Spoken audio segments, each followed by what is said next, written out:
The Seven Ravens, from Grimm's Fairy Tales, by Jacob and Wilhelm Grimm, translated by Edgar Taylor and Marion Edwards. This recording is in the public domain. Read by Bob Neufeld. There once was a man who had 7 sons, and last of all 1 daughter. Although the little girl was very pretty, she was so weak and small that they thought she could not live, but they said she should at once be christened. So the father sent one of his sons in haste to the spring to get some water, but the other 6 ran with him. Each wanted to be first at drawing the water, and so they were in such a hurry that all their pitchers fell into the well, and they stood very foolishly looking at one another, and did not know what to do, for no one dared go home. In the meantime the father was uneasy, and could not tell what made the young man stay so long. "Surely," said he, "the whole 7 must have forgotten themselves over some game of play." And when he had waited still longer, and they yet did not come, he flew into a rage, and wished them all turned into ravens. Scarcely had he spoken these words, when he heard a croaking over his head, and looked up and saw 7 ravens as black as coal flying round and round. Sorry as he was to see his wish so fulfilled, he did not know how what was done could be undone, and comforted himself as well as he could for the loss of his 7 sons with his dear little daughter, who soon became stronger and every day more beautiful. For a long time she did not know that she had ever had any brothers, for her father and mother took care not to speak of them before her. But on one day, by chance, she heard the people about her speak of them. "Yes," said they, "she is beautiful indeed, but still 'tis a pity that her brothers should have been lost for her sake."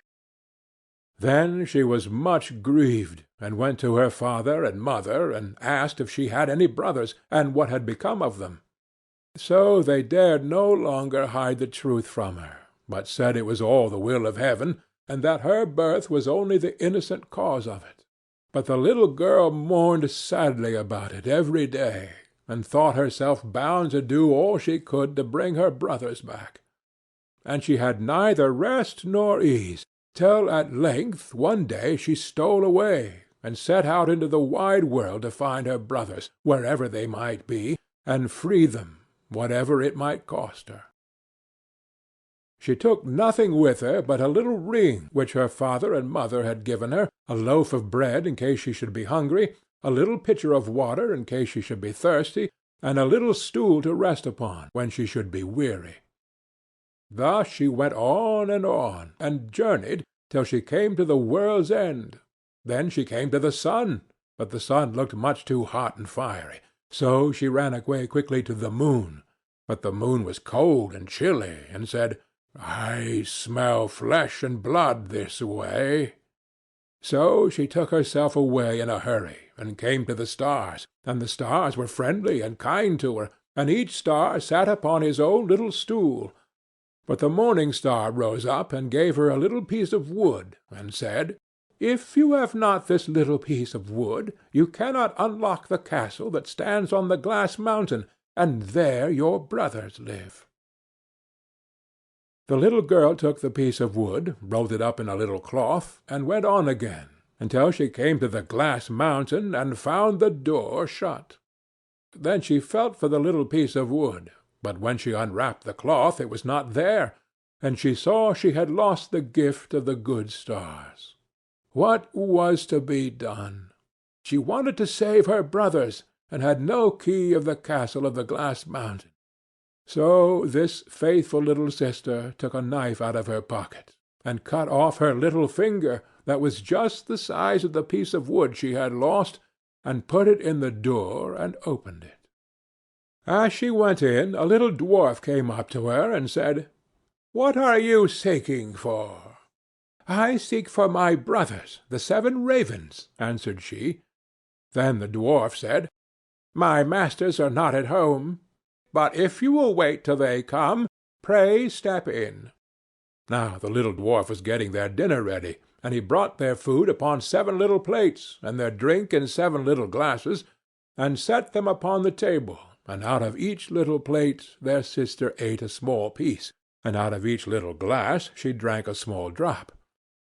But she let the ring that she had brought with her fall into the last glass.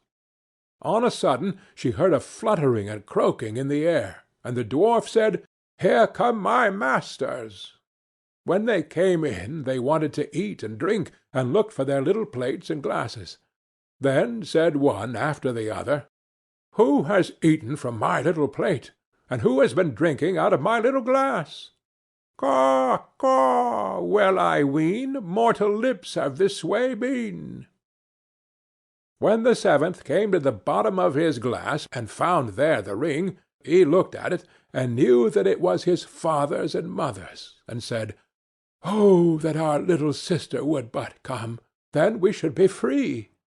When the little girl heard this, for she stood behind the door all the time and listened, she ran forward, and in an instant all the ravens took their right form again, and all hugged and kissed each other, and went merrily home. End of the 7 Ravens,